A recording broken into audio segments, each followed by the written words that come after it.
स्थान पे खड़े हो जाएंगे। पेज नंबर 15 पर। नमोकार में मेरा जीवन बना दो, चरणों की रज से मेरा मन सजा दो। नमोकार में मेरा जीवन बना दो। मैं हूँ फूल छोटा तुम्हारे चमन का, कहीं हर न ले जाए झोंका पवन का। चरणों की छाया में मुझको बिठा लो, अरिहंत निज गाँव मुझको बुला लो। नमोकार रहे देह में पर विदेही बने हो, बंधन में रहकर भी बंध ना सके हो। मैं बंधता रहा झूठ जग बंधनों में, निराकार मुझको स्वयं में मिला लो।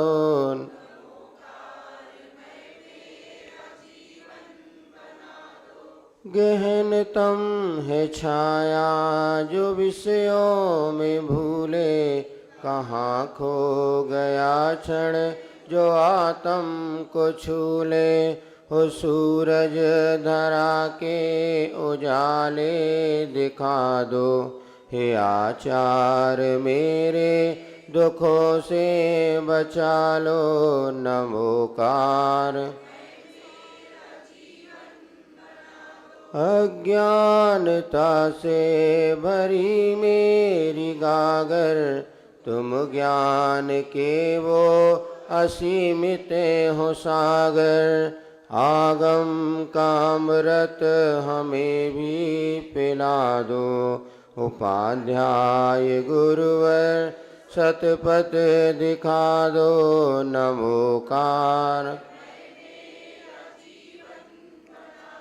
हृदय के कमल में है साधु विराजो, आत्म के अनुभव से परिचय करा दो। नमन है मेरा जग के सब साधुओं को, नमन है नमन है नमन मैं बना दो। नमोकार मैं मेरा जीवन बना दो, चरणों की रज से मेरा मन सजा दो। नमोकार मैं मेरा। जय बोली अहिंसा परमो धर्म की। शासन नायक भगवान महावीर स्वामी की, आचार्य भगवान श्री कुंद कुंद महाराज की, आचार्य गुरुवर श्री विद्यासागर जी महाराज की। चलिए बैठिए सब लोग, और नीचे देख करके बैठ जाओ, ये जल्दी से पीछे। मंगलाचरण करते हुए हमने पंच परमिष्टि के स्वरूप को जाना और भावना भाई कि जैसा आपका जीवन है वैसा मेरा जीवन बने। विश्व के अनेक दर्शनों में जैन दर्शन मात्र एक ऐसा दर्शन है जो कहता है आप भी भगवान बन सकते हैं।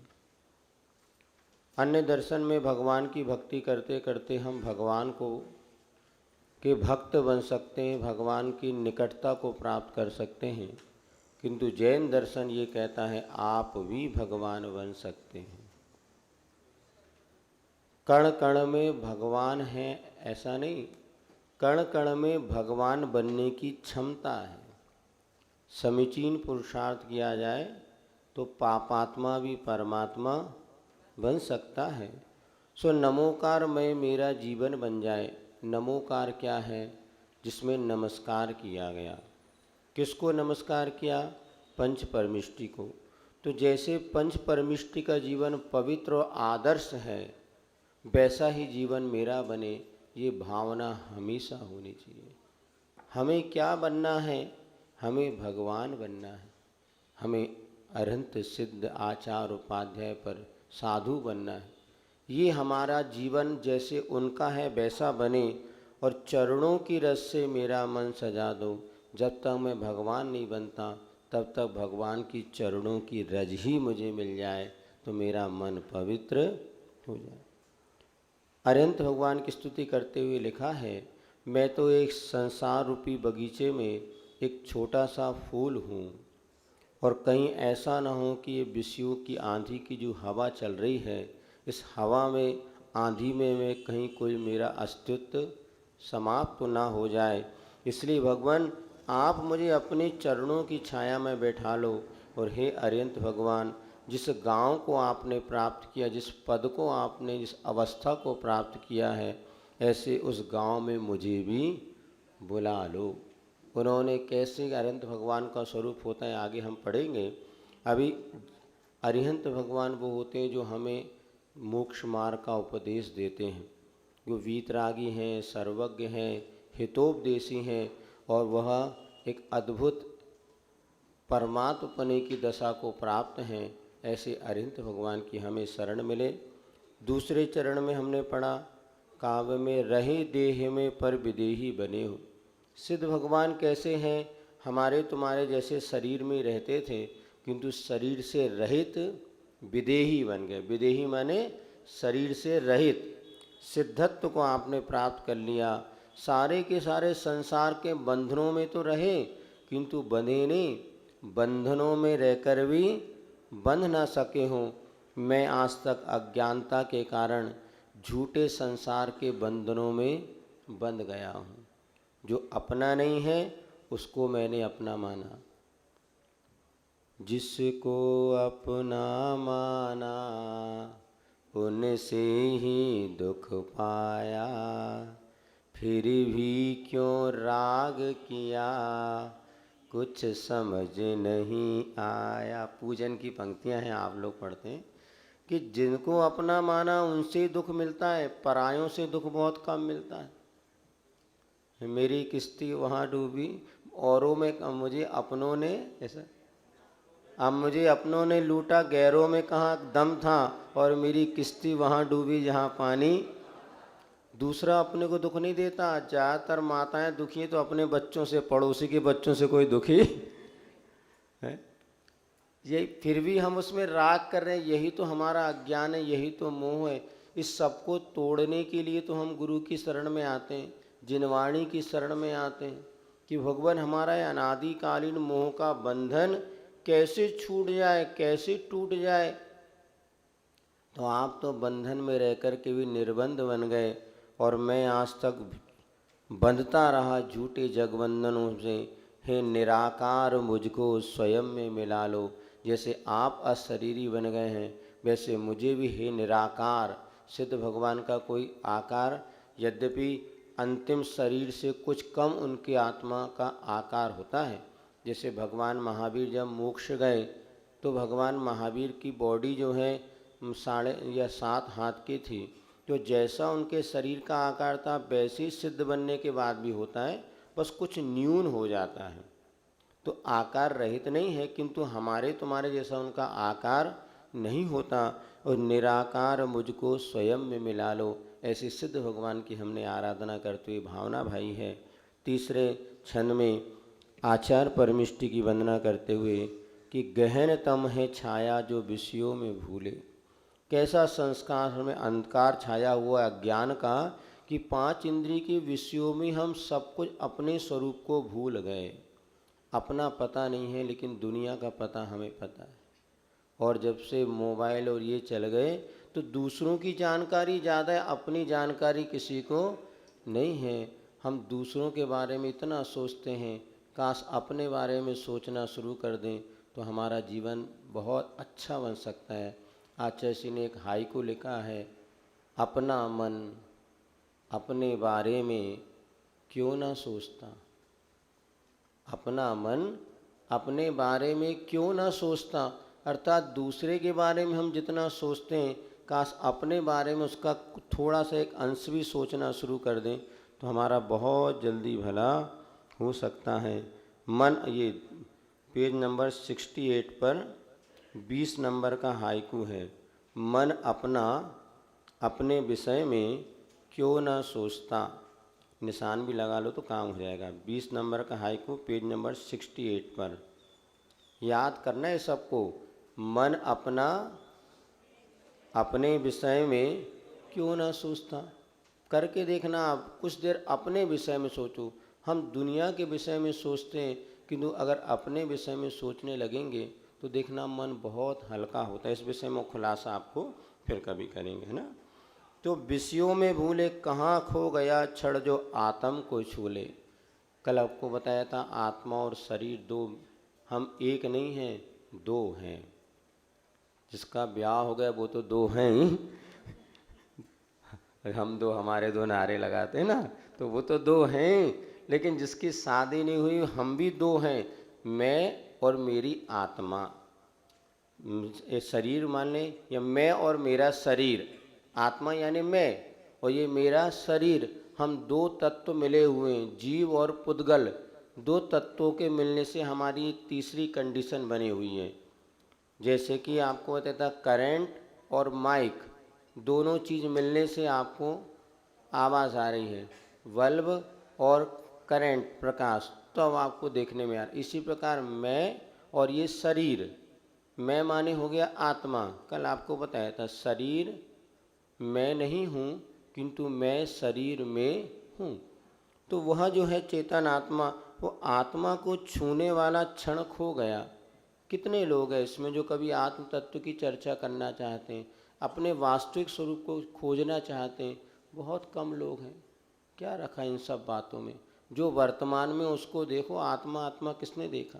फिर अभी अपन चर्चा करेंगे आत्म तत्व की, जो कल चर्चा हो रही थी उस समय विशेष रूप से बता देंगे। लेकिन पंचेंद्रिय के विषयों में हम इतने भटक रहे हैं कि अपने आत्म तत्व का हमें कोई बोध हो ही नहीं पाता। कहाँ हो सूरज धरा के उजाले दिखा दो। हे आचार्य भगवान, आप तो धरती के सूरज हैं।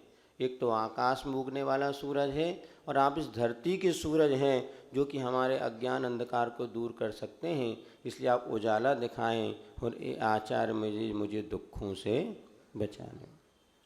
अगला है उपाध्याय परमेष्टि। अज्ञानता से भरी मेरी गागर, गागर माने होता है घट, या शरीर भी एक प्रकार से गागर माने मटका जिसको कहते हैं। ये अज्ञानता से भरा हुआ मेरा ये जीवन है, और तुम ज्ञान के असीमित हो सागर। उपाध्याय परमिष्टि कौन कहलाते? जिनके पास वर्तमान में जितना ज्ञान है वो सबके वो आधारभूत होते हैं। सारे के सारे तत्व ज्ञान को वो जानते हैं, शिष्यों को पढ़ाते हैं, वो उपाध्याय परमिष्टि कहलाते हैं। तो तुम ज्ञान के असीमित हो सागर। असीमित माने कोई बंधन, जो अनंत, इन्फिनिट, या जिसको कोई सीमा में बांधना जिसे संभव नहीं है, ऐसे असीमित सागर हैं आप। आगम का अमृत हमें भी पिला दो। जो जिनेन्द्र भगवान के मुख से निकली हुई वाणी है वो आगम कहलाती है। ऐसे आगम का अमृत हमें भी आप पिला दीजिए। उपाध्याय गुरुवर सतपथ दिखा दो। हृदय, अब साधु परमिष्टि कैसे हैं? तो हृदय के कमल में ही साधु विराजो। हे गुरुवर, आप हमारे साधु परमेश्वर जो हृदय में विराजमान हो, हमें आत्म के अनुभव से परिचय करा दो। साधु वो होता है जो अपने आत्म तत्व की प्राप्ति के लिए साधना करता है। तो ऐसे साधु परमिष्टि जो होते हैं वे हमारे हृदय में विराजमान हो, क्योंकि जहाँ अगर हमारे हृदय में प्रभु गुरु का विराजमान हो जाएंगे तो वहाँ पाप आता नहीं। क्योंकि दो ही रहेंगे, या तो पाप रहेगा या परमात्मा रहेगा। तो जिसने अपने हृदय में परमात्मा को विराजमान कर लिया, पाप उसके हृदय से दूर भागता चला जाता है। तो हमें अपने आत्म तत्व के अनुभव से परिचय करा दो। नमन है मेरा जग के सब साधुओं को, नमन है, नमन है, नमनमय बना दो। अर्थात मैं सबको इसलिए नमस्कार कर रहा हूँ कि मेरा जीवन भी नमनमय बन सके, मैं भी आपका जैसे साधु बन सकूं। रोज़ आप लोग पूजन करते हैं, अर्घ्य चढ़ाते हैं, तो क्या भावना भाना? हे भगवान, अनर्घ पद प्राप्त है अर्घम। तो जैसा अनमोल पद आपने प्राप्त कर लिया है, वैसा ही अनमोल पद मुझे मिल जावे। जैसे मुनि महाराज को अर्घ्य चढ़ाते हैं तो क्या भावना? जैसे आपने मुनि पद धारण किया है, वैसे मैं भी मुनि बन सकूं। इस जन्म में ना सही, अगला जन्म मुझे ऐसे मिले, जैसे जिसके पास क्षमताएं नहीं है, नहीं हुआ है, तो भगवान अगला जन्म ऐसा मिले मैं भी आपके जैसे मुनि पद को धारण करके आत्म कल्याण का मार्ग प्रशस्त कर सकूं। ऐसी मंगल भावना के साथ हमने मंगलाचरण किया। एक चीज़ और आपको बता देते हैं कि जैसे भगवान महावीर स्वामी हैं, तो भगवान महावीर स्वामी कौन से परमिष्टि हैं, तो ये समझ लीजिएगा। भगवान महावीर ने जन्म लिया और जन्म लेने के बाद, क्यों भाई साहब, हेलो, जन्म लिया भगवान महावीर ने, तो कितने वर्ष बाद वो मुनि बने? 30 साल की उम्र में वो मुनि बने। तो 30 साल तक तो वो रहे गृहस्थ या श्रावक। 30 साल तक क्या रहे? श्रावक। और 30 साल जब वे मुनि बने, 12 वर्ष तक मुनि पद पे विचरण करते हुए, और उनको 42 वर्ष के बाद केवल ज्ञान हुआ। तो 30 वर्ष से लेकर के 42 वर्ष तक वो रहे साधु परमेष्टि। कौन से परमेष्टि? साधु पर। साधु में आचार उपाध्याय सब आ जाते हैं। अब इसके बाद जब उनको केवल ज्ञान हो गया, 42 वर्ष की उम्र में केवल ज्ञान हो गया, और जब वो 72 वर्ष की उम्र तक अर्थात 30 साल उन्होंने अरिहंत पद पे रहकर विहार किया, तो 4 घातिया कर्मों को नाश कर दिया, तो भगवान महावीर कौन से परमिष्टि बन गए? अरिहंत परमिष्टि। जब उनकी 72 वर्ष की आयु पूर्ण हो गई और उन्होंने 8 कर्मों को क्षय कर दिया, तो वो बन गए सिद्ध परमिष्टि। बड़ी कन्फ्यूज़ होता है कि भगवान, तो जब उन्होंने 8 कर्म नष्ट कर दिया तो कौन से परमिष्टि बन गए? वो सिद्ध परमिष्टि। तो वर्तमान में भगवान महावीर कौन से परमिष्टि हैं? सिद्ध परमिष्टि। लेकिन मंदिर में मूर्ति जो हम बनाते हैं वो कौन से परमिष्टि की? अरिहंत परमिष्टि। क्योंकि उन्होंने अरिहंत अवस्था में हमारे लिए धर्म का उपदेश दिया। कल किसी भाई ने पूछा था, अच्छा इसमें प्रश्न है कि मंदिर में जब सिद्ध परमिष्टि निराकार होते हैं तो उनकी प्रतिमा क्यों बनाई, कैसी बनाई जाती है? मूलाचार आदि ग्रंथों में लिखा है कि अरिहंत और सिद्ध भगवान की प्रतिमा, यद्यपि आकार रहित सिद्धों की जो प्रतिमा बनती हैं कई जगह कटिंग वाली, वो उनमें प्रतिष्ठा तो होती नहीं, इसलिए उसकी पूज्यता पर प्रश्न चिन्ह होता है। लेकिन सिद्ध परमिष्टि की प्रतिमा जैसे अरिहंत भगवान की प्रतिमा होती है, वैसे ही सिद्ध भगवान की प्रतिमा बनाई जाती है। बस उनके सिर पर केस नहीं होता, श्रीवत्स का चिन्ह नहीं होता, नीचे भी उनके कोई चिन्ह नहीं है, अष्ट प्रातिहार आदि से रहित जो होती है, ऐसे सिद्ध भगवान की प्रतिमा होती हैं। लेकिन अरिहंत भगवान की प्रतिमा में केस वगैरह भी होते हैं, श्रीवत्स का चिन्ह होता है, और उनके लिए अष्ट प्रातिहार होते हैं, यक्ष यक्षिणी आदि सारा परिकर होता है। तो अरिहंत भगवान और सिद्ध भगवान की प्रतिमा में इतना अंतर है। सिद्ध भगवान की प्रतिमा भी सांगोपांग ही बनाई जाती है, लेकिन इस प्रतिमा इतना अंतर अपन ले सकते हैं, ऐसा मूलाचार आदि ग्रंथों में लिखा है। लेकिन बिना आकार की कई बार कटिंग वाली जो पहले प्रतिमा रखती ना, कांच लगा दिया, कट कर दिया, बोले सिद्ध भगवान है, उसमें संस्कार ही नहीं होते, बीजारूपण मंत्राक्षर आदि जो करते हो कुछ भी नहीं होगा। इसलिए उस प्रतिमा मात्र एक प्रकार से प्रतीक के रूप में होती है, किंतु पूज्यता की दृष्टिकोण से तो ये सिद्ध प्रतिमा पूजित मानी जाती है। ऐसा इसको समझना चाहिए। चलिए, इस प्रकार से हमने पंच परमिष्टि का स्मरण के साथ मंगलाचरण पूर्ण किया। आगे अपन शांतिनाथ स्तवन पढ़ लेते हैं, एक बार उच्चारण करा देते हैं। न पेज नंबर 35, 35 नंबर पेज पर। न स्नेहाच्छरणं प्रयान्ति भगवन् पादद्वयं ते प्रजा हेतुस्तत्र विचित्र दुःखनिचयः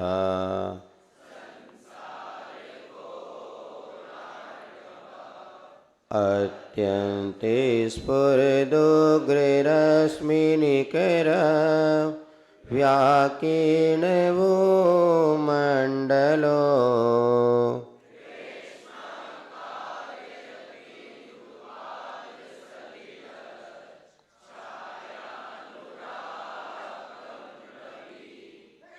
दासीर्विषदष्टे दुर्जय विष ज्वालाबली विक्रमो विद्याभिषज मंत्रितो ये हवनैर्याति प्रशान्तिं यथा तद्वते चरणारुणाम्बुजयुग तोत्रोन्मुखानां नृणां विनाकाय विनायकाश्च शाम्यन्तयो विस्मया संत। बस 3 श्रप पढ़ लिया था, नहीं पढ़ा ना? चलिए, दूसरे के उच्चारण में कहीं कठिनाई हो तो पूछ लो, नहीं तो बाकी लयबद्ध है। लय से अपन अगर पढ़ेंगे तो अपने आप वो त्रुटि हमारी दूर हो जाती है। यदि कहीं त्रुटि हो रही है, समझ लेना हम गाड़ी से, पट्टी से गाड़ी उतर गई। एक जैसे ये छंद माने जाते हैं। चलिए, हाँ जी, कौन सी? दूसरे की क्रुद्धा, क्रुद्धा शीर, क्रुद्धा शीर विष, बाकी सरल है। क्रुद्धा शीर विष दष्ट दुर्जय विसज। चलिए ठीक है, तीसरा पढ़ते हैं अपन। संतप्तोत्तम,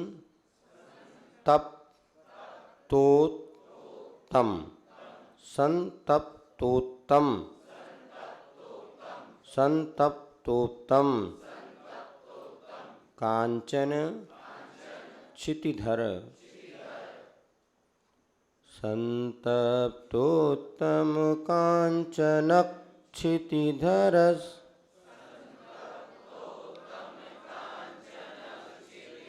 हाँ, कांचनक हो जाएगा, चूँकि आगे छा दिया ना, तो कस्योगे छा से रक्षा बोलते हैं, कक्षा बोलते हैं, तो छा के पहले अपने का आधा का उच्चारण होता है।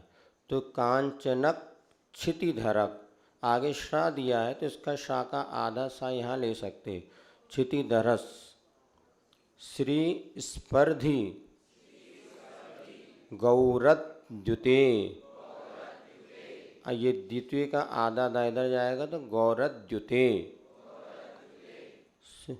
संतप्तोत्तम कांचन क्षितिधरस श्रीस्पर्धि गौरद्युते।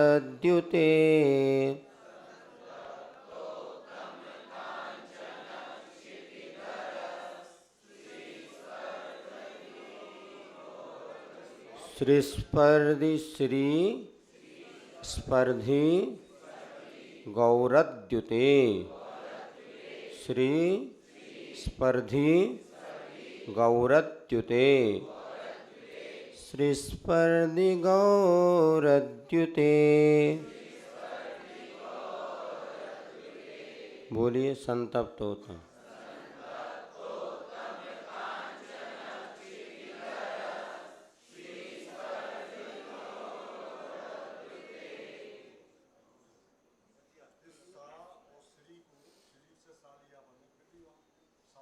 हाँ, वो तो पूरा बोलना पड़ेगा। जैसे अपन पढ़ेंगे भक्ता मरप प्रणत, तो प्रा तो पूरा है, लेकिन प्रा जो बनाए आधा प और रा मिलके बनाए, श्री बनाए आधा श और रा बन के श्री बनाए, तो श्री को तो पूरा बोलना ही है। लेकिन जब मात्रिक क्षण इसमें जब हम मात्रा गिनेंगे तो इसकी 2 मात्रा गिनी जाएगी पहले वाले की। इसीलिए तो कांचनक हमने बोला, तो नक में जब मात्रा गिनी तो ना और का मिलके 2 मात्रा गिनी जाएगी। क्षितिधर तो पूरा बोलना ही है ऐसा। पुंसाम त्वच चरण चरण प्रणाम करणात् पीड़ा प्रयांतिक क्षयम। पुंसाम त्वच चरण प्रणाम करणात्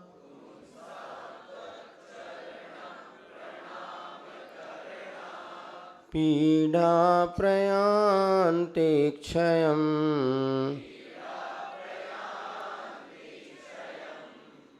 फिर से पुंसां त्वच्चरण प्रणाम करना पीड़ा प्रयान्ति क्षयम्।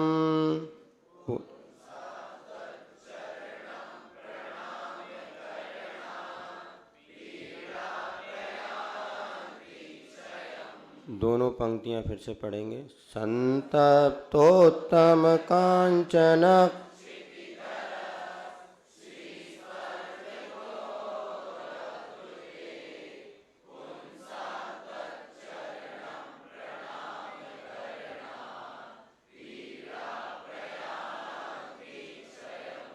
आज दो पंक्ति रहने देते हैं, थोड़ी कठिन है। कठिन नहीं है, अभ्यास करने से सब सरल हो जाता है। बताओ, रोटी बनाना कठिन है कि सरल है? महिलाओं से पूछो तो कहेंगे सरल, और आपसे पूछो तो कठिन है। जो बनाते हैं उसको पता है, बाकी पुरुष वर्ग से पूछो। एक बार हम लोग थे, 2 4 5 मित्र मिल गए, चलो बोले आज अपने हाथ से बनाएंगे, और कोई था नहीं उसके घर में, तो चलो अपने हाथ से बनाएंगे। तो आटा उसनना शुरू किया सबसे पहले। तो आटा उसना तो उसमें पानी ज़्यादा पड़ा, लपटा बन गया। फिर आटा डाल दिया तो फिर वो कड़ा हो गया, फिर पानी डाला, पता चला वो आधे किलो का आटा 1.5 किलो हो गया। उसनने में पसीना आ गया। उसके बाद बनाना बेलना तो बात की बात है। तो क्या है, अभ्यास से हर चीज़ सरल होती है। अनभ्यास है विषम विद्या। अभ्यास नहीं करेंगे तो आप सब कुछ कठिन है, और अभ्यास करेंगे तो बहुत सरल है। पहले हम जो हमारे यहाँ माता बहनें होती थी, आज भी होगा, उनको कहे कि मेरे घर में 5 व्यक्ति का भोजन बन रहा है, उसी समय कोई 10 लोग बाहर के भी आ जाएं, तो बिना किसी अंदाज के वो सब फटाफट मिला करके वो 15 व्यक्ति का भोजन बन जाता था।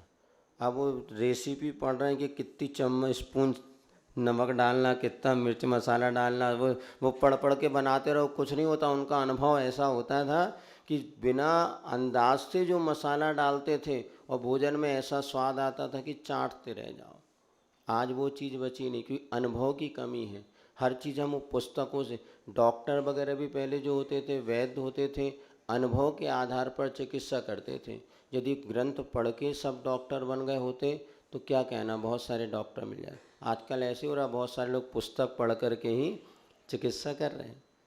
तो यहाँ पे समझना, कोई भी चीज़ कठिन नहीं है। धारणा अपने मन से निकाल देना चाहिए कि संस्कृत बहुत कठिन है, प्राकृत कठिन है, मैथ्स कठिन कुछ नहीं है। आप अभ्यास करेंगे तो वही चीज़ सरल हो जाएगी, और अभ्यास नहीं करेंगे तो हर चीज़ कठिन लगेगी। तो यहाँ पर संस्कृत का उच्चारण लेकिन बहुत अच्छा है, चूँकि पूज्यपाद स्वामी ने अपने जीवन में ऐसी भक्ति करते जो अतिशय का लाभ प्राप्त किया, सो अपन ने पढ़ लिया। ऐसी 2 ही पंक्ति अपन पढ़ लेते हैं और एक छोटी सी चर्चा और आपके सामने कर लेते हैं कि हमारे जीवन में गुरु का कितना महत्व। कहानी सुना देते हैं, हम पहले बहुत बच्चों को सुनाते थे, अब बहुत दिन से कहानी आनी हम भी भूल गए। फिर भी एक कहानी है जिसके माध्यम से हम इतना बोध प्राप्त कर सकते हैं कि आज हमारे जीवन में क्या आवश्यक है और गुरु का हमारे जीवन में कितना महत्व है। एक नगर में एक साधु महाराज पहुँचे। जब साधु महाराज पहुँचे तो सारे के सारे लोगों ने उनसे निवेदन किया कि आज का भोजन आपका हमारे यहाँ पर हो।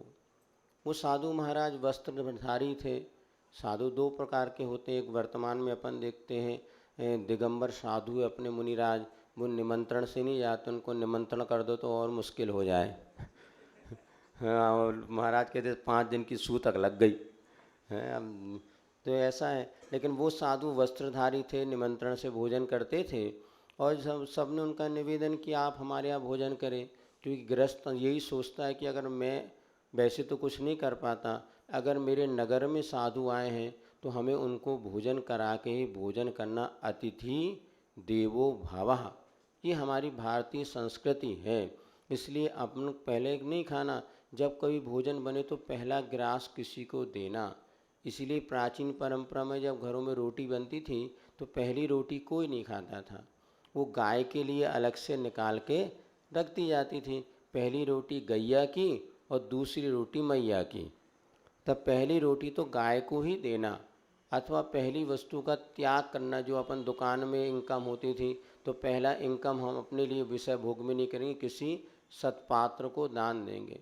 ऐसे संस्कार होते थे और होना भी चाहिए था। तो वहाँ पर सबके भावना थी गुरु जी का हमारे यहाँ भोजन हो साधु जी का। तो उन्होंने कहा, निवेदन किया। तो साधु जी ने कहा, भाई मैं भोजन तो करूँगा लेकिन मेरी एक शर्त है, जो मुझसे मेरी 3 बातें खरीदेगा उसी के यहाँ पर मैं भोजन करूँगा, और मेरी एक बात की कीमत है 1,00,000 रुपये।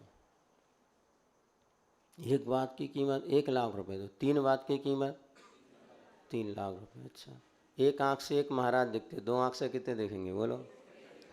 एक ही महाराज, अरे लेकिन एक बात की कीमत 1,00,000, तो 3 बात की कीमत, जो गणित अलग है वो गणित।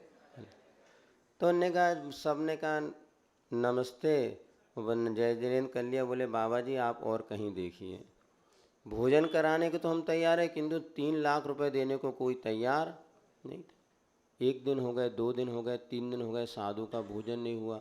खबर उड़ते उड़ते राजा के पास पहुंची कि हमारे नगर में कोई साधु आए हैं और उनका 3 दिन से भोजन नहीं हुआ। तो राजा तो बड़ा धर्मात्मा था, उसने कहा साधु को हमारे यहाँ लेकर के आइए। और लोग साधु जी को लेकर के साधु दरबार, राजा के दरबार में पहुँचे। राजा ने निवेदन किया, साधु जी आपका भोजन है, आप हमारे यहाँ भोजन करें। साधु ने फिर वही बात कही, कौन सी? 3 बातें आप करें। बोले जो आप कहेंगे वो होगा। हमारे नगर में साधु आए और 3 दिन से भोजन, तो हमारे लिए बहुत दुख की खेत की बात है। चलिए आप भोजन करिए, जो आप कहेंगे वो होगा। साधु ने भोजन कर लिया और राजा ने कहा बताइए कौन सी 3 बातें आप बतलाना चाहते थे। तो साधु ने उनको 3 बातें बताई। पहली बात तो ये बताई कि प्रतिदिन सुबह उठ कर के घूमने जाना। क्या बताएं? प्रतिदिन सुबह उठ कर के घूमने जाना, क्योंकि सुबह सुबह की हवा 100 रोगों की एक दवा। जब हवा दवा काम नहीं करती तब हवा काम करती है।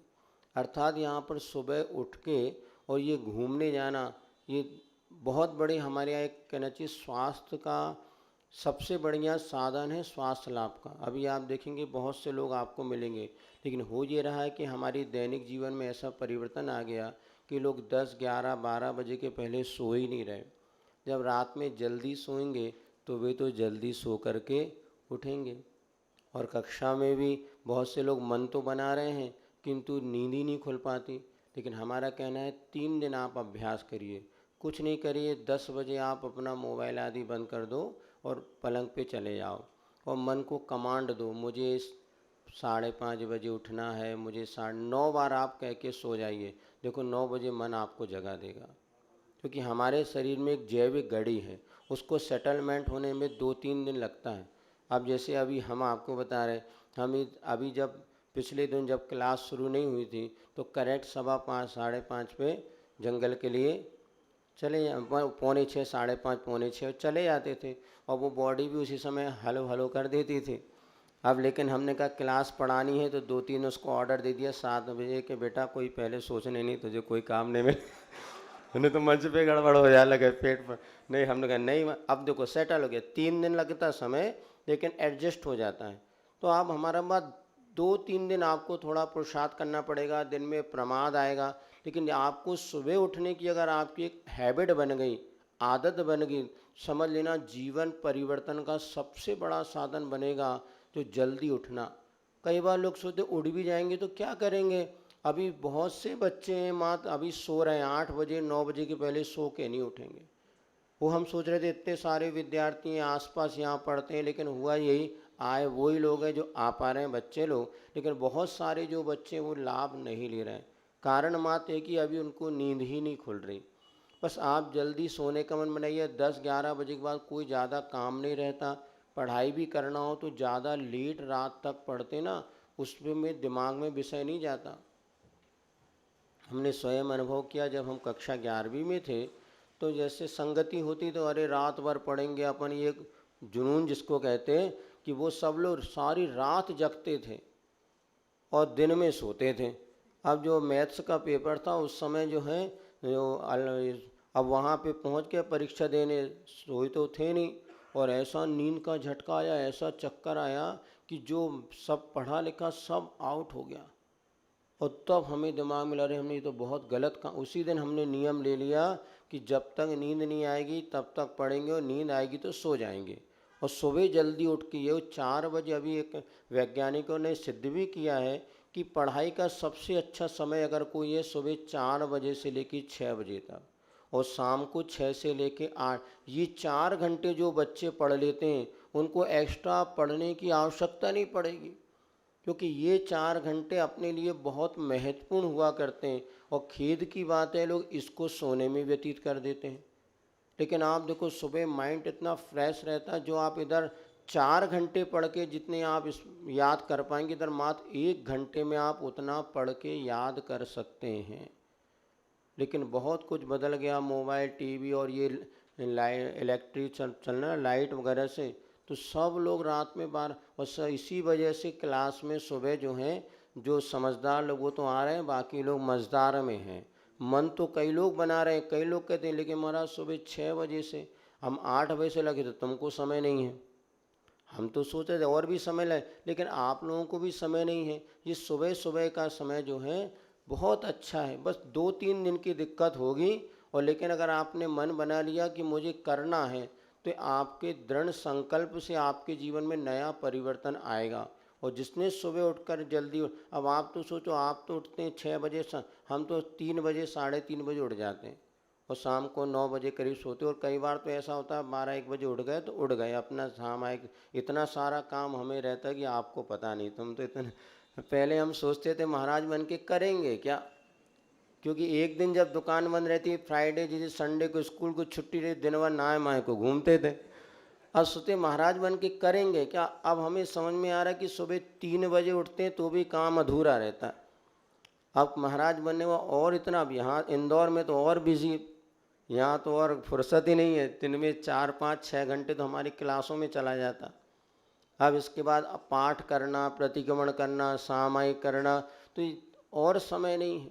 कोई आ गया 10 मिनट बैठने चर्चा करो तो आधे पौन घंटे इसमें निकल जाते हैं। तो समय कैसा जा रहा पता ही नहीं चलता। तो पहले हम सोचते महाराज बन के करेंगे क्या, बड़ी सबसे बड़ी टेंशन, महाराज बनने की टेंशन नहीं थी, दिन भर क्या करेंगे। अब यहाँ आके पता चलता कि जो अपन स्वाध्याय में लग जाओ, एक ग्रंथ पढ़ने में, तो घंटे 2 घंटे पता भी नहीं चलता। ज्ञान ध्यान तपो रखता, तो ज्ञान और ध्यान में पूरा समय चला जाता है। और इसलिए तो यहाँ पर ये आपसे कह रहे थे, सुबह पहली बात उसने बताई, सुबह जल्दी उठ कर के घूमने जाना, सोना नहीं। कई लोग जो उठ भी जाते तो फिर सो जाते, इधर मम्मी उठा के जाती, इधर फिर सो जाते हैं। तो सुबह उठ कर के सबसे पहले घूमने जाओ। या हम तो क्या करते हैं, ताली बजाना आपको प्रमाद भगाने का सबसे अच्छा उपाय है। और स्वास्थ्य के लिए अभी एक बेटी ने हमें बताया था, आरोन में थे, वो बहुत बीमार रहती थी और बहुत से डॉक्टरों को दिखाया, कोई लाभ नहीं मिला। लेकिन उसने सुबह उठ कर के ताली बजाना शुरू किया। उसने बताया मुझे 80% अपनी बीमारियों में लाभ मिला। ज़्यादा हमने पूछा नहीं डिटेल में, तो बस 2 मिनट अच्छे आप जो ताली बजा लेते हैं, इसमें पूरे आपके जो है एक्यूप्रेशर पॉइंट दबते हैं और शरीर में नई ऊर्जा का संचार होता है। हम अभी स्वाध्याय करें तो आशीष ने कहा ताली बजाओ, मैं ऐसा नहीं कह रहा हूँ कि ताली बजाने से स्वास्थ्य लाभ होता है, ये मैं कह रहा हूँ। कि आशीष ने कहा अपन क्यों हमने कहा ताली बजाओ, तुमने ताली बजाया, बीच में मच्छर आके मर गया तो महाराज तो आपके भागीदार बनेंगे शायद। इसलिए तो कल आशीष का हम स्वाध्याय में जो पॉइंट्स पढ़ रहे थे, आशीष ने कहा ताली बजाओ, मैं ऐसा नहीं कह रहा हूँ, किंतु ताली बजाने से स्वास्थ्य लाभ होता है। अर्थात ये भी सुबह उठते से सारे घर को जगा दो। हम तो क्या अभी भक्ति करते 5 मिनट, तो 1 मिनट भी ताली बजाए इसमें सब अलर्ट हो जाते, भैया टाइम हो गया भक्ति का। तो ये भी एक प्रकार से सुबह उठ करके सुबह उठ जाते हैं ना, तो बहुत सारे काम हमारे हो जाते हैं। एक्सरसाइज हो जाएगा, योगा हो जाएगा, मॉर्निंग वॉक हो जाएगा, उसके साथ स्वाध्याय हो जाएगा। लेकिन अभी जो भूत बन के सो रहे हैं उनकी बड़ी विचित्र दशा है। एक बार किसी ने पूछा, सुनते हैं रावण का जब रावण ने सीता जी का हरण कर लिया, तो हनुमान जी ने पूछा कि भाई सीता जी कहाँ है, बोले लंका में है। तो लंका कैसे पता चलेगी, बोले जहाँ की जनता सूरज उगने के बाद भी सो रही हो, समझ लेना वो राक्षस रावण की लंका है। क्योंकि राक्षस रावण की लंका है जहाँ पे सूर्य उदय होने के बाद भी लोग सोते रहते हैं, समझ लो वो उसी की परंपरा के हैं। इसलिए सूर्य उदय के पहले सो कर के उठना ये अपने आप में बहुत बड़ी चीज़ है। और उस साधु ने यही बाई बताई थी, सुबह सुबह उठ कर के घूमने जाना। एक अंग्रेजी में आप लोग बोलते ना, है क्या, healthy wealthy to rise early, क्या अर्ली टू, हाँ ऐसा कुछ है कि भूल भाल गए, early to bed healthy well, healthy to rise, healthy समझ में आ गया सबको, चलो अंग्रेज early to rise healthy wealthy and wise है सब। तो जल्दी उठो और स्वस्थ और प्रशस्त धनवान और सबके लिए सुबह उठना बहुत ज़रूरी है। तो यदि कुछ अपनी ज़िंदगी में परिवर्तन लाना चाहते हैं तो शुरुआत ही करो, हम जल्दी सो कर के उठेंगे और क्या करेंगे। अभी आपके पास वक्त है, अच्छे बढ़िया सुबह क्लास पढ़ो और योगा प्राणायाम आदि सब कर सकते हैं आप लोग, तो ये करना चाहिए। तो पहली बात। दूसरी बात साधु ने बताई कि शत्रु भी अतिथि बन के आए तो उसका सम्मान करना। यदि शत्रु भी है, अतिथि बन के हमारे द्वारे पर आता है तो हमें उसका सम्मान करना। तीसरी बात उन्होंने बताई, किसी भी कार्य में जल्दबाजी नहीं करना। कैसी विपरीत परिस्थिति हो, जल्दबाजी नहीं करना। राजा ने तीनों बात सुनी और साधु को 3 लाख रुपया देने लगा। साधु मुस्कुराए, बोले बेटा मुझे पैसा ही चाहिए होता तो मैं साधु को बनता। जल्दबाजी नहीं करना, तीसरा पॉइंट है जल्दबाजी नहीं करना। तो उन्होंने कहा पैसे में साधु क्यों बनता, पैसा तो तुम ही रखो, अपना तो पेट भर गया और काम हो गया। साधु को क्या चाहिए बताओ, क्या दे सकते हैं आप लोग? एक वक्त का भोजन दे दिया फ्री और कुछ नहीं चाहिए। और साधु बस तुम मेरी बातों को अमल करना। कहने लगा राजा ठीक है, मैं आपकी तीनों बातों का अमल करूँगा। राजा प्रतिदिन घूमने जाने लगा सुबह उठ करके। एक दिन उसको महिला की एक आकृति दिखाई दी, वो ज़ोर ज़ोर से रो रही थी। राजा ने पूछा तुम कौन हो? अब चूँकि समय कम है इसलिए हम आपको कहानी शॉर्ट में कर रहे हैं, नहीं तो एक कहानी में 1 घंटे का प्रवचन हो जाता है। तो उन्होंने कहा क्यों, मैं भवितव्यता हूँ, भविष्य में होने वाली घटना का प्रतीक। रो क्यों रही हो? यहाँ का राजा 3 दिन बाद मर जाएगा। राजा मर जाएगा? कैसे मरेगा? सामने पहाड़ी से सर्प आएगा और राजा को डस लेगा, जिससे राजा के प्राण निकल जाएंगे। राजा तो स्वयं था, तो उसने सोचा अरे कुछ बचने का उपाय वो पूछना चाहता, इतने में क्या वो जो परीक्षाएँ थी गायब हो गई।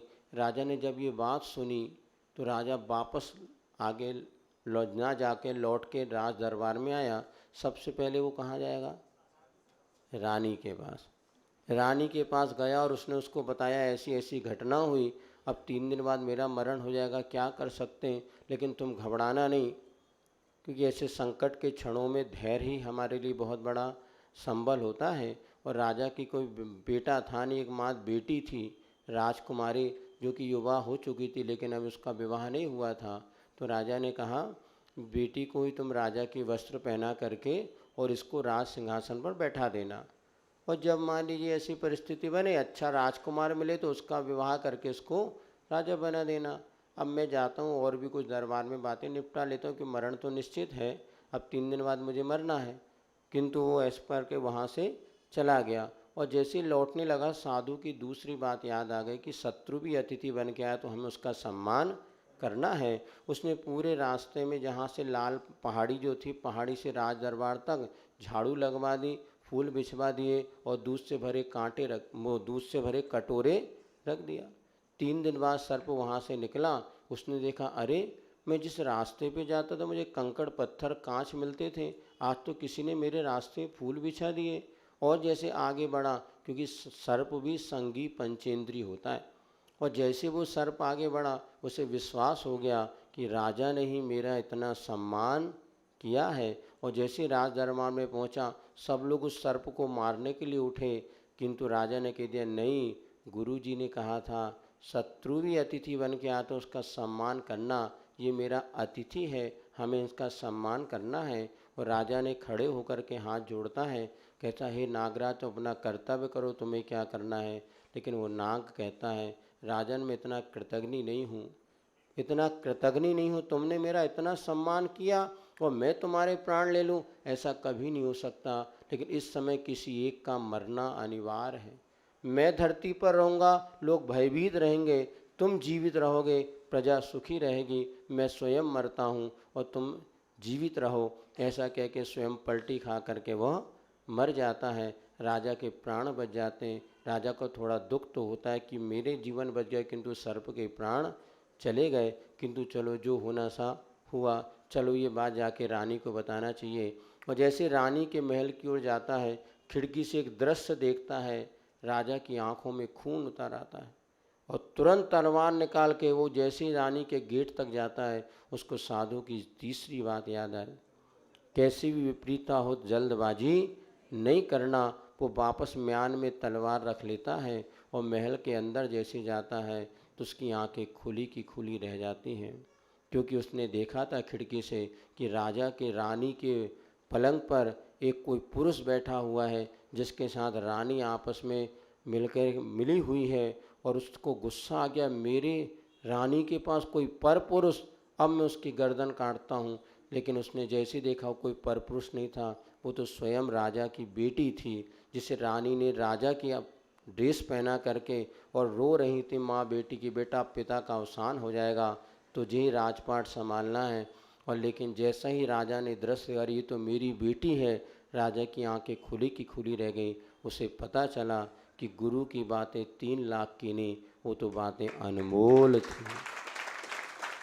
पहली बात को मानने से राजा के मृत्यु का पता चल गया, दूसरी बात को मान उसके प्राण बच गए, और तीसरी बात को मानने पुत्री की हत्या के पाप से वह बच गया। वास्तव में हमारे जीवन में गुरु के वचन जो हुआ करते हैं वो कितने अनमोल हुआ करते हैं, कैसे हमारे जीवन के परिवर्तन का कारण बनते हैं। अभी पिछले दिनों हमने आपको बताया था कि इस प्रकार से जब गुरु की संगति हमें मिलती है तो हमारे जीवन में बहुत कुछ परिवर्तन आता है। हमें उस बात को जीवन में अमल में लाने की बहुत बड़ी आवश्यकता है। कल हम पढ़ रहे थे आत्म तत्व के विषय में, पेज नंबर निकाल लीजिए, उसी के विषय में थोड़ी और चर्चा करते हैं। घड़ी अपनी स्पीड से भाग रही है, चल नहीं रही है, घड़ी दौड़ रही, पता ही नहीं चलता कैसे 6:45 बज रहे हैं। चलो कोई बात नहीं। कल हमने आपको बताया था ओम के विषय में बताया था, आत्मा के विषय में बताया था। आत्मा कहाँ रहती है? शरीर में। एक दोहा आचार्य ने लिखाया है, शायद इसमें है क्या नहीं पता, हम देख लेते हैं। खून ज्ञान ना, देखते इसमें, खून ज्ञान ना खून से, खून रहित ना खून, चेतन का संधान तन, तन चेतन से शून।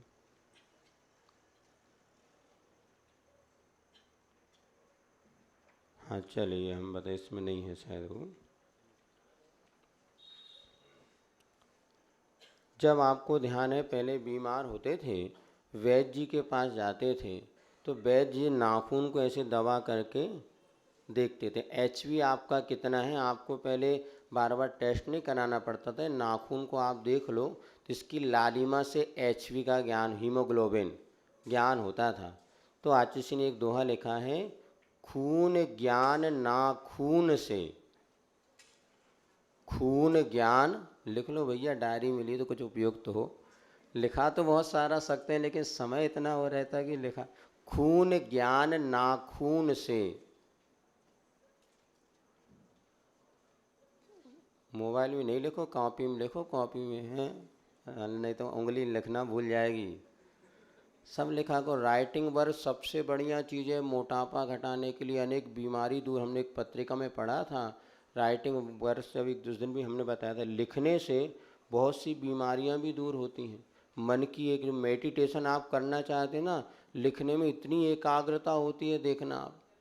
अभी एक संस्मरण आपको सुना देते हैं, बहुत सारे एक। हाँ क्या कह रहे थे, पहले लिख लो। खून ज्ञान ना खून से, खून रहित ना खून, खून रहित ना खून। कैसा भी लिखो किंतु हाथ से लिखो, सीखो बढ़िया। खून रहित ना खून, चेतन का संधान तन, चेतन का संधान, संधान सागर महाराज है ना उसका चेतन का संधान तन, तन माने शरीर, तन चेतन से न्यून, तन चेतन से न्यून। खून ज्ञान नाखून से, खून रहित नाखून,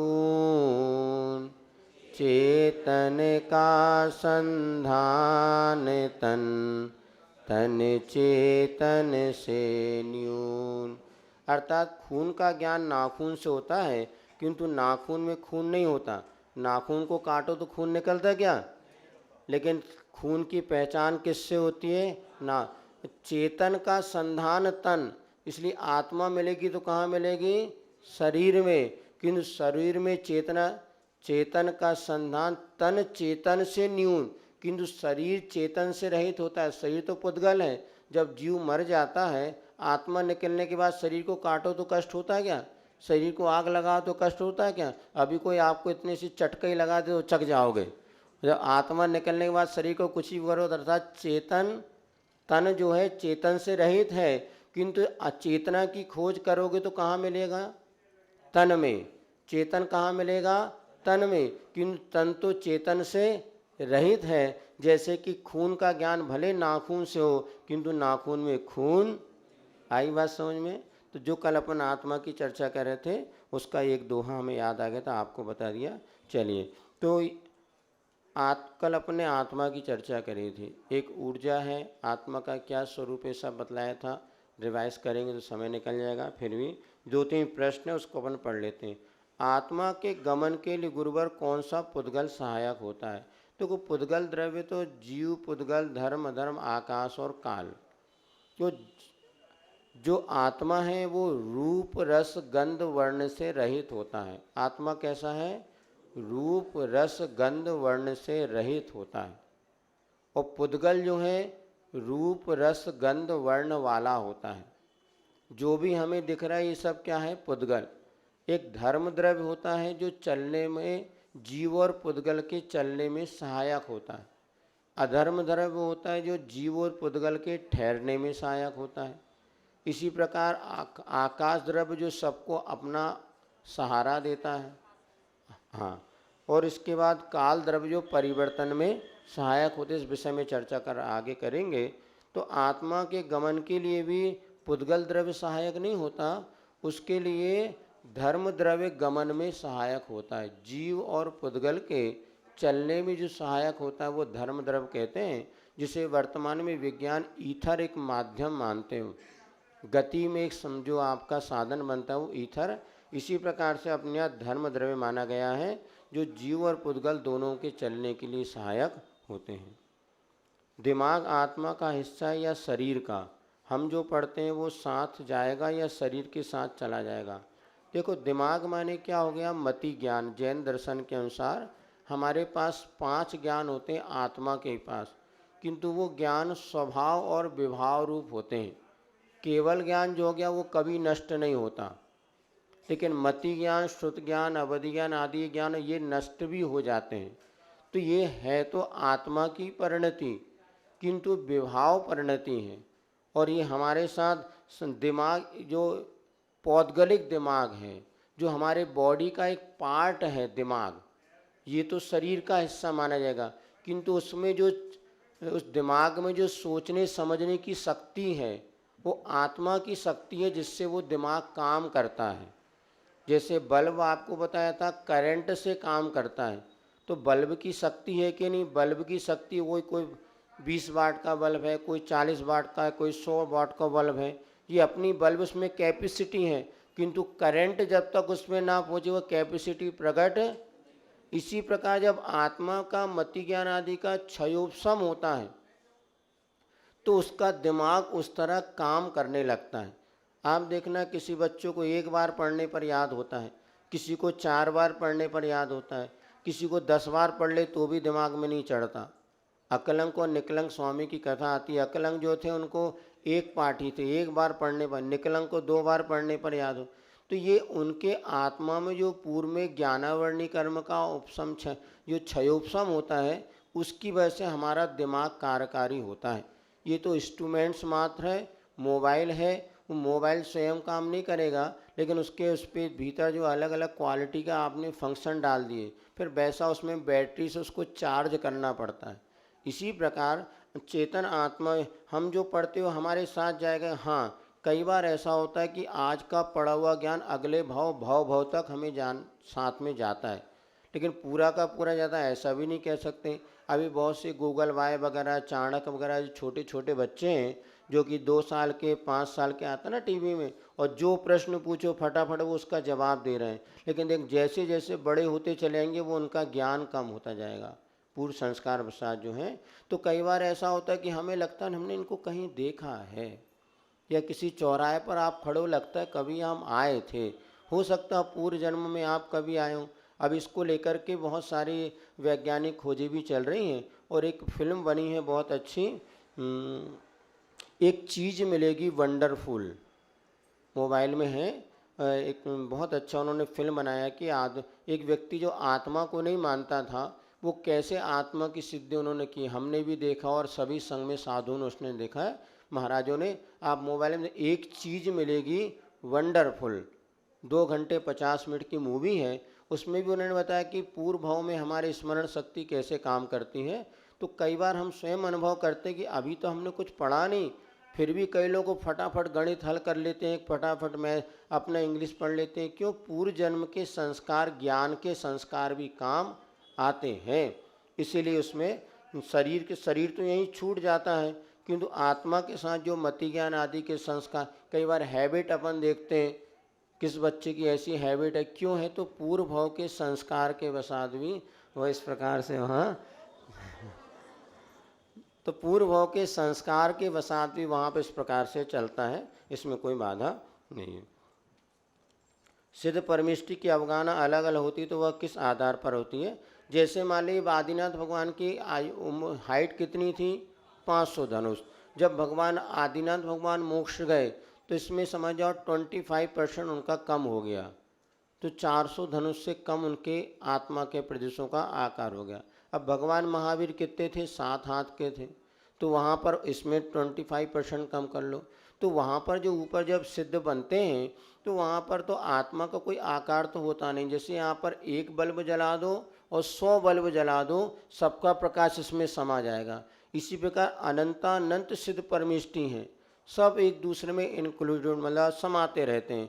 तो जैसे अपन गुब्बारा छोड़ते हैं, यहाँ से हमने गुब्बारा छोड़ा, एक गुब्बारा था पीले रंग का, या एक गुब्बारा छोटा था, एक बड़ा था, एक ककड़ी ऐसा इतना बड़े बड़े बनाते ना, सब में गैस भर दी और ऊपर छोड़ेंगे तो क्या होगा? सब टॉप पे जाके अटक जाएंगे।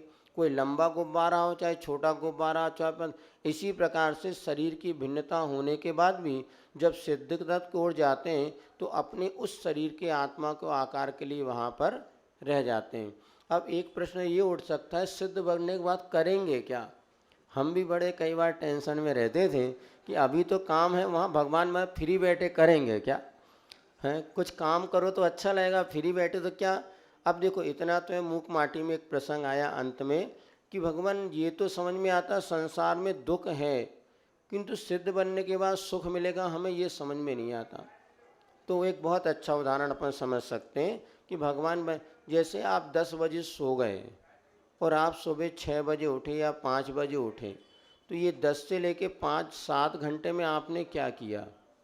कुछ काम किया क्या? फिर आपको अच्छा लगा कि नहीं लगा? 7-5 बजे भी जब मम्मी उठाती है तब भी गुस्सा आती है, सोते लेने दो। तो सोते समय आप 5-7 घंटे कुछ करते हैं क्या? कुछ नहीं करते, फिर भी एक आपको आनंद आता ना। तो दुख का अभाव ही सुख रूप है।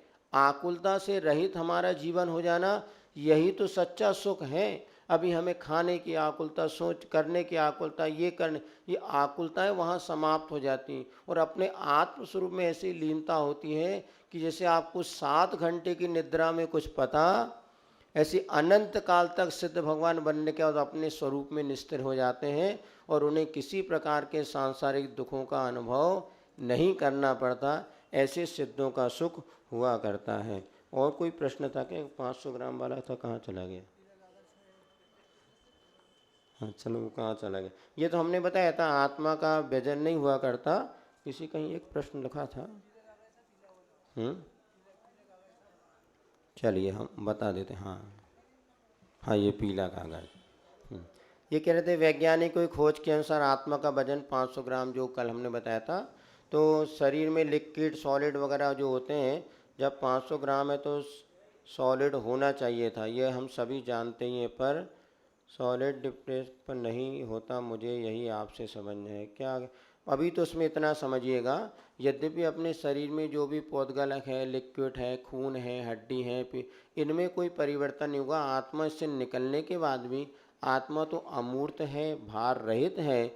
यदि कुछ परिवर्तन वो पुद्गल में परिवर्तन होता है, जिसकी जैसे आप देखना कई बार एक बच्चा है, जब वो सो रहा हो उस समय आप उसको गोदी में उठा के देखो, और जब जाग रहा हो उस समय गोदी में उठा के, दोनों में अंतर आता नहीं था, वेट में बहुत भारी हो जाता।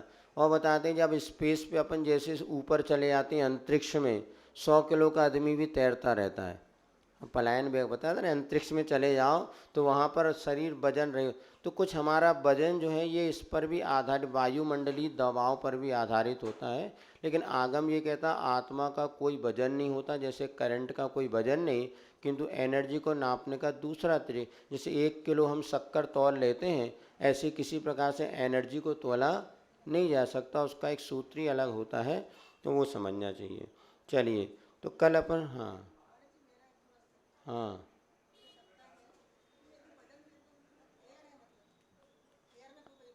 हाँ हाँ हाँ, नहीं एयर भी सुन, ठीक है आपका कहना, हवा जो है हवा भी पौधगले के, तो उसका वजन तो हो सकता है, किंतु आत्मा में स्पर्श रस गंध वर्ण कुछ नहीं है, आत्मा अमूर्त है। हवा जो है वो मूर्त है कि अमूर्त?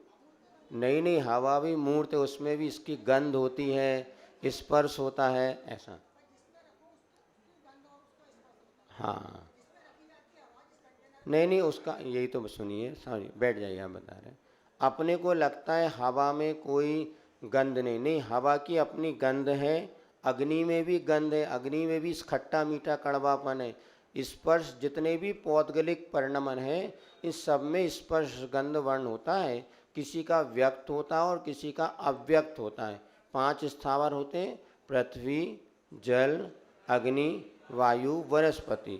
जैसे अभी आप यहाँ पर बैठे, हवा में आपको कुछ गंध नहीं आ रही, किंतु हवा में बिना गंध का वो पुद्गल रहता ही नहीं, किसी का व्यक्त होता है। जैसे अग्नि है, अग्नि का कौन सा रस है? अग्नि में रस है कि नहीं है? चख के देखो, मूक माटी में आचार्य महाराज ने लिखा है ऐसा, वो हम आपको कोई पढ़ाएंगे तो उसमें बताएं, तो मूक माटी में आचार्य महाराज ने लिखा है अग्नि का स्वाद होता है, लेकिन उसी को अग्नि का स्वाद आएगा जो जीवन मरण की इच्छा से ऊपर उठ चुका होगा। तो 5 जो पृथ्वी स्थावर है, इनमें कोई ना कोई स्वाद भी है, गंध भी है, कुछ ना कोई स्पर्श भी है। इस सारी चारों चीज़, स्पर्श रस गंध वर्ण बनता पुद्गला, कोई कभी प्रकट होता है, कोई कभी गौण होता है, लेकिन चारों चीज़ के बिना कभी भी कोई भी वस्तु हमारे सामने नहीं होती। इसलिए उनका कोई ना कोई वजन होता भी हो सकता है। ट्यूब वगैरह में हवा भरते ना, तो कितने किलो वजन भी भर देते, ऐसा। चलिए, हाँ हाँ ऐसे ही है। हाँ, और अलग से चर्चा कर लेंगे ना, बता देंगे, अभी समय इतना ही बचा है, वो 7-5 ही हो गए। हाँ, तो अब क्या बताना है? कल आपको आत्मा के विषय में बताया था। हाँ हाँ, वैसे आप कल अपन ने जो अभी पढ़ी समाधि भावना, पंडित मरण, वैसे आगे बताने वाले, फिर भी आपको बता देते हैं 5 प्रकार के मरण होते हैं, लिखना नहीं, सब पीछे हैं, आपको बताए। तो बाल बाल मरण, बाल मरण, बाल पंडित मरण, पंडित मरण, पंडित पंडित मरण, ये आपको पीछे से ज्ञानोपयोग जो अपन पढ़े ना, इसी में देखिए पेज नंबर 57, 9 नंबर, 57 पेज पर 9 नंबर पे लिखा है मरण 5 होते हैं। बाल मिला 57 में 9 नंबर का पॉइंट 5 के इसमें मरण 5 होते हैं। पहला बाल बाल मरण, अर्थात बाल बाल का अर्थ होता है, मिला नहीं मिला, बाल बाल मरण होता है मिथ्या दृष्टि जीव जो होते हैं उनके मरण को कहते हैं बाल बाल मरण। और जो सम्यक दृष्टि होता है, अविरत सम्यक दृष्टि, जब वो मरता है तो उसके मरण को कहते हैं बाल मरण। और जब यहाँ पे अणुव्रति कोई बनता है, प्रतिमाधारी श्रावक बन जाता है, उसका जब मरण होता है उसको कहते हैं बाल पंडित मरण। और जब मुनि महाराज का मरण होता है तो मुनि महाराज के मरण को कहते हैं पंडित मरण। जो केवल ज्ञानी होते जब मोक्ष जाते हैं उनके निर्वाण को कहते हैं पंडित पंडित मरण। तो यहाँ पर पंडित मरण का भाव है, हम जब कभी मरें मुनि बन के हमारा मरण हो। तो मुनियों के मरण को कौन सा मरण कहते हैं? पंडित मरण। तो पंडित मरण हो हमारा, अर्थात हम भी मुनि बन करके अपने इस देह का विसर्जन करें, ऐसा भाव है। विशेष चीज़ आपको अगले जब पॉइंट आएंगे तब बता देंगे, ठीक है ना। हाँ, तो कल अपन जो चर्चा कर रहे थे, चलो अभी टाइम है थोड़ा सा, तो कल ही अपन चर्चा कर रहे थे आत्म तत्व को विषय को लेकर के। तो आत्मा के विषय में सारी बातें बताइए। आत्मा एक होती है। आत्मा कितनी बड़ी है? जितना बड़ा आकार शरीर का, किसी एक कोने में आत्मा नहीं रहती। तो जितना बड़ा शरीर उतनी, लेकिन आत्मा के प्रदेश होते हैं। प्रदेश किसे कहते हैं? आकाश के जितने स्थान को एक पुद्गल परमाणु घेरता उसे कहते हैं प्रदेश। प्रदेश किसे कहते हैं? ये जरूर लिख लो। आकाश के जितने स्थान को एक परमाणु घेरता है उसे कहते हैं प्रदेश। आकाश के जितने स्थान को एक परमाणु घेर लेता है उसे कहते हैं प्रदेश।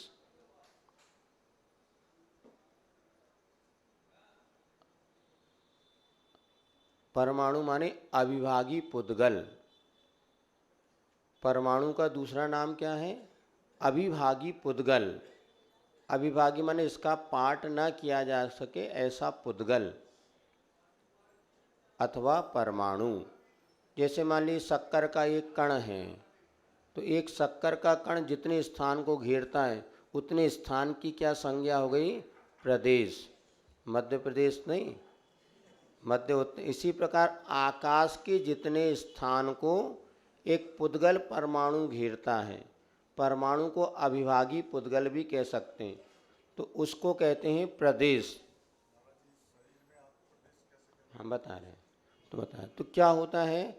आत्मा असंख्यात प्रदेशी है। प्रत्येक जीव में आत्मा कितने प्रदेशी है? असंख्यात प्रदेशी आत्मा है। असंख्यात, असंख्यात किसे कहते हैं? अनकाउंटेबल, जिसे हम गिन ना सकें। तो मान लीजिए उदाहरण के लिए चींटी में भी असंख्यात प्रदेश हैं और हाथी में भी असंख्यात प्रदेश हैं। तो इनके प्रदेश घटते बढ़ते नहीं हैं, किंतु उसमें संकोच विस्तार होता है। जैसे मान लीजिए माना कि असंख्यात बराबर 20, तो हमने असंख्यात माना 20, तो चींटी में भी 20 प्रदेश रहेंगे और हाथी में भी 20 रहेंगे। और जब समुद्घात होता है तो 3 लोक में वो प्रदेश फैल जाते हैं। उनकी संख्या तो 20 ही रहेगी, किंतु उनमें संकोच विस्तार, वही 20 प्रदेश संकुचित हो जाएंगे तो चींटी के शरीर में चले आएंगे, वही प्रदेश फैल गए तो हाथी के शरीर में चले आएंगे। अब जैसे मान लीजिए हमारा 6 फुट का शरीर हो गया, तो पूरे प्रदेश उसमें 20 ही प्रदेश फैलते चले जाएंगे। और वो जब छोटा बच्चा था तो वही 20 प्रदेश संकुचित होकर रहते थे। आई समझ में ना? तो शरीर के एक एक कोने में ये आत्मा के प्रदेश व्यवस्थित रहते हैं। कुछ लोग ऐसा मानते हैं किसी एक कॉर्नर में हो गया, जैसे बटन आपने लगा दिया पूरे कमरे में, उस बल्ब वहाँ लगा, प्रकाश फैल रहा, ऐसा नहीं है। आत्मा के प्रदेश जहाँ जहाँ आपको फीलिंग्स हो रही है, संवेदन हो रहा है, वहाँ आत्मा का प्रदेश है। बालों में फीलिंग नहीं तो बालों में आत्मा के प्रदेश नहीं है। नख में आत्मा के प्रदेश जो बाहर निकल गया उसमें नहीं है। भीतर में जो चमड़ी के साथ जुड़ा वो आत्म प्रदेश से सहित है, ऐसा ये जानना चाहिए। तो आत्मा असंख्यात प्रदेशी है, शरीर में रहता है, अमूर्त है, मात्र अनुभव आत्मा का होता है, किंतु आत्मा को देखा नहीं जा सकता। आत्मा का जो है कभी नष्ट नहीं होती। आत्मा थी, है और रहेगी, पर्यायों में परिवर्तन। आत्मा शाश्वत है और अनंत सुख स्वभाव वाला आत्मा है, किंतु दुखी क्यों हो जाता है? संसारी प्राणी का जब इसके साथ संगति होती है तो आत्मा दुखी होता है।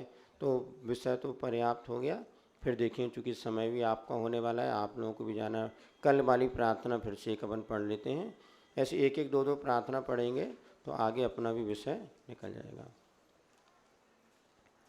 पेज नंबर 10 पर कल जो पढ़ा था उसको एक बार और रिवीजन कर लेंगे। जब जीवन का अंत हो, मेरे सामने एक संत हो, मेरे होठों पर अरिहंत हो, महावीर का वह पंथ हो। कसायों की आग में जलता जलता आया हूँ, वासना की राह में दुख भरी से यात्रा का,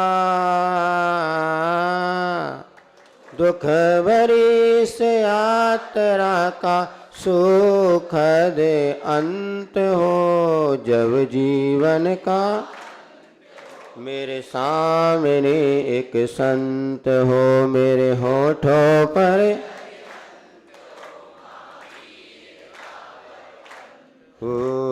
तन में जब तक श्वास है, मन में एक विश्वास है, मुक्ति की ही प्यास है, पंडित मरण की आस है। तने अचल और मन अमल हो, तने अचल और मन अमल हो, अब ना कोई द्वंद्व हो जब जीवन का। मेरे सामने एक संत हो, मेरे होठों पर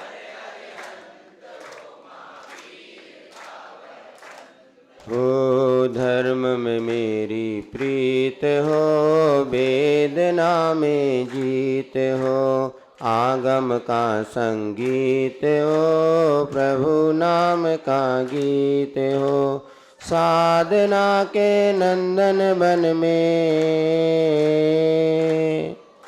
साधना के नंदन बन में भावना बसंत हो जब जीवन का। मेरे सामने एक संत हो, मेरे होठों पर यार महावीर का वह पंथ हो, जिन वाणी के ज्ञान से सूझे